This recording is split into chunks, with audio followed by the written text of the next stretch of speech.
بسم الله الرحمن الرحیم.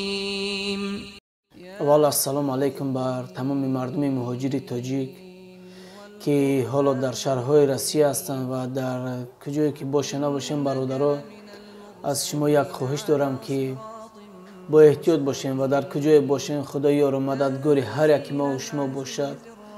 دیروز به من یک نوار فرستادن که یک برادر تاجیک ما گویا که از سبب کسل کرونا ویروس از دنیا گذشته باشد و از همین سبب از همه شما خواهش میکنم از تحت دل دوستان عزیز و مسافرانی که در شهرهای روسیه و در کجایی که باشه نباشین کرانتین را رعایت کنید، برای اون که این کسل بهت کسلی نمشتنی است و خدا تا امروز نکند با این درد هیچ کس گرفتار نشود که این درد لیچنی نداره برادر و پشت لیچنی نداره.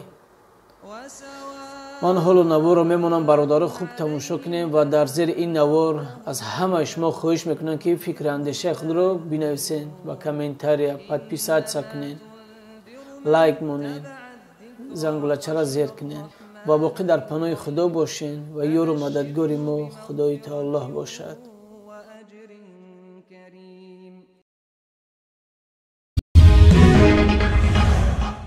مهاجر جوان از تاجیکستان در شهر مسکو احتمالاً از ویروس کرونا درگذشته است. در این باره نزدیکان جوان خبر داده اند و میگویند حالا سنجش ادامه دارد و فردا نتیجه انیق معلوم خواهد شد.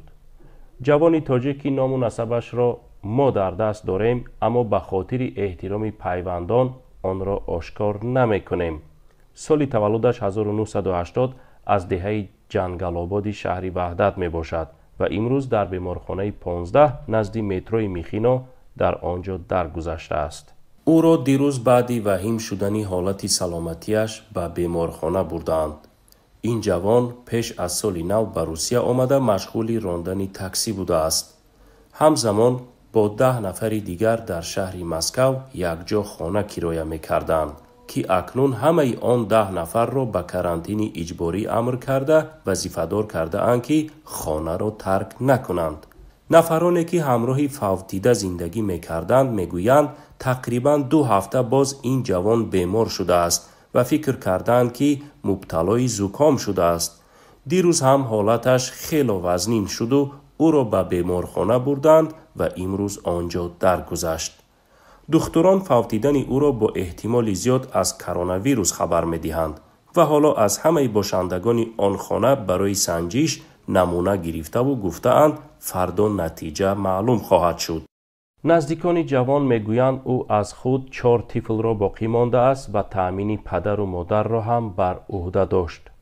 بر علاوه برادرش را در تاجیکستان به مدت 18 سال زندانی کردند که زن و فرزندان او را نیز خودش تأمین می‌نمود و حالا نانآوری خانه را از دست داده اند.